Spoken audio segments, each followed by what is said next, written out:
where the Patriots are collectively trying to decide what to do at 3. Now, to be kind, let's just say the decision-making process a little murky.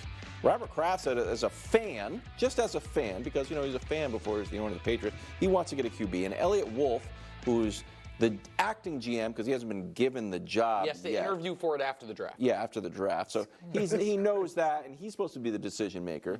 Now, there's also a report that Jonathan Kraft What's is, his background? quote, heavily involved. Well, he's part of 6 Super Bowls. He knows what he's doing. Heavily involved in decision making. But Tom Curran said, no, it's more business as usual. So it's a bit of a mess. Nick, your reaction?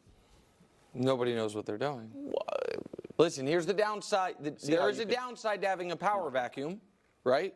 You have Bill Belichick, who runs everything. You push him out while smearing him in a documentary, right? That's part of the process here to make sure proper credit is given for this dynasty. We all know, I guess, it starts with Kraft and his kid. And now folks have to do the jobs Bill was doing. So Gerard Mayo is going to be the head coach, and I wish Gerard luck. He's a blank slate. You have no idea. Like, he's the same resume essentially D'Amico had. D'Amico's done a great job, but we also his same resume Antonio Pierce had. I don't know if Antonio's going to do a great job. Just, linebackers for your team. Great, no problem.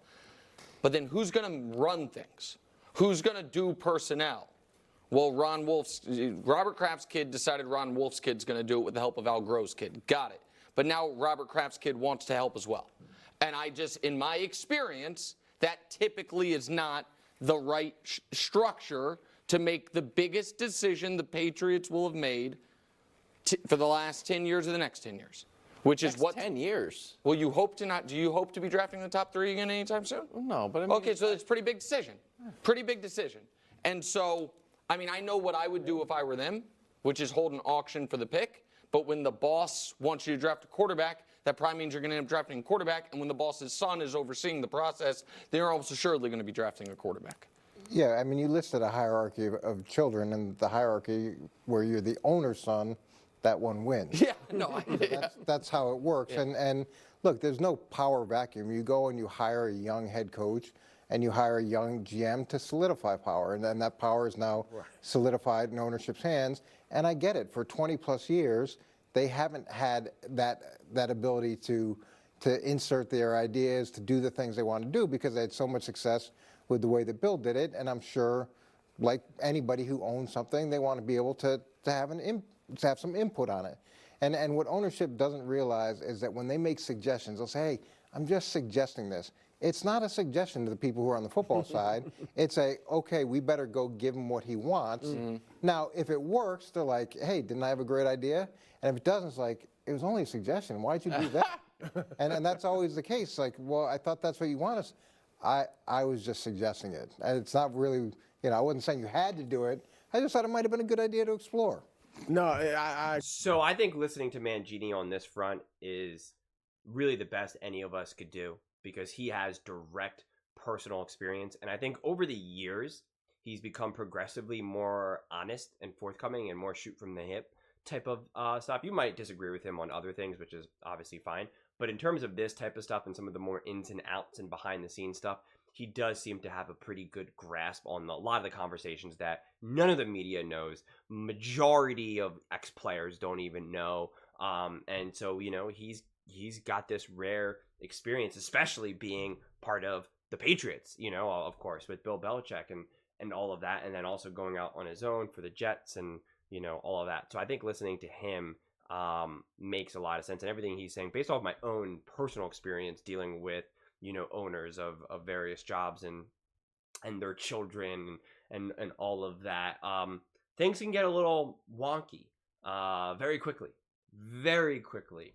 Now, I don't want to pass any judgment at Jonathan Kraft because I have no idea who he is. For all I know, he's absolutely a super genius and awesome and brilliant, great head on his shoulders, has a vision, knows exactly what he's going to do, and can really, get the Patriots back to what they were, back to being competitive.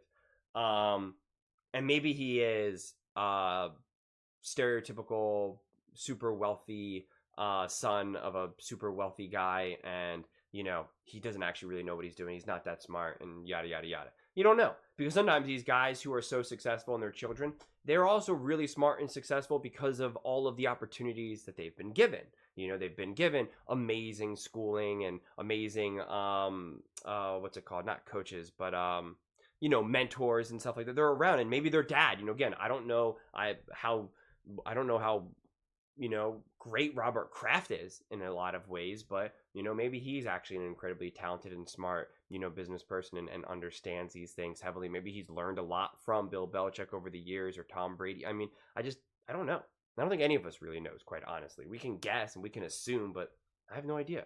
And so I just think that it will be interesting to see what happens over the next couple of years. It's always easy to kind of pull down, an owner's son, just be like, well, he's there because of his owner's son, which is obviously true, but it doesn't mean that he's not super competent and knows exactly what he's doing. But there's also the real possibility that he doesn't, and he's there because he is the owner's son. And it's always tricky when you're dealing with an owner's son, because they're not the owner. They're the owner's son. So it's weird. It is like, that owner, he is the owner's son. But in a way, if anyone's ever experienced this from working at, whether it's like a big, massive company or like a small mom and pop store, and you're dealing with someone's son or, child or family member, they're not the actual owner. So there's opportunity for you to now go to the owner and be like, I love your son, but I really disagree with him in this point. And depending on the parent, depending on the owner, they don't always say, well, hey, Jonathan is in charge and he knows what he's doing. Other times they're like, yeah, I know, Jonathan's really dead set on getting a quarterback. You really don't think we should get a quarterback? All right, let me think about it more. Like, you don't know. It could go either way.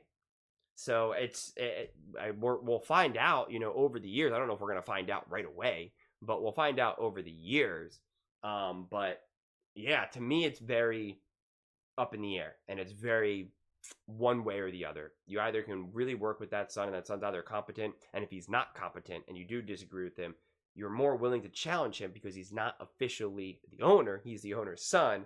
And depending on, what that relationship is with the actual owner, there could sometimes be like a workaround. But I don't know. It's definitely also kind of a messy situation that the Patriots have themselves in, quite honestly. I agree with that. Look, they obviously had the plan for the head coach when they got rid of Bill. Yeah. They didn't have the full plan for the front office, and that's the problem. And like you said, Elliott Wolf, can you imagine being in this position where you don't have the job yet? It's going to be reevaluated after the draft, and the owner said, "I'd love a quarterback." Like, it's crazy. It's madness. I don't mind that part. It's a great job interview. Yeah. You get to see how he runs the room. You get to see how he works. But then don't. From an ownership perspective, it's great. Right, but don't muddy the water by then telling them what to. If I know I'm interviewing with you, and I'm about to, you want to see how well I do in this situation, but then you tell me what you want me to do. No matter what I think is best, if I want the job, I'm going to do what will make you happy. Yeah, and the problem with evaluating evaluators is you really don't get a full view of who the player is for 2 or 3 years anyways. Right. You really need to let him have the job for a couple years to truly evaluate how well he did. Big whatever. And that's exactly what I was trying to say too, right? Is that's why we won't know for a few years as to what the situation and how it really unfolds. But those are just my thoughts. I would absolutely love to hear yours. What do you think about the Patriots right now, and how, Robert Kraft's son is heavily involved with the whole process of the Patriots draft plan? Let me know in the comments below. I read every single comment, so whether you agree with me or disagree with me, either way, let's get in some discussions, let's get in some fights, but ultimately, let's just have some fun. And please do consider subscribing. We are building an amazing community here, and I would absolutely love to see you part of it. I want to build something that we all genuinely feel connected to, something that we're really excited to be part of, and I think we're well on our way to doing it. And please don't forget to give this video a thumbs up. It really does help with the visibility and the algorithm. Thank you so much, and see you next time.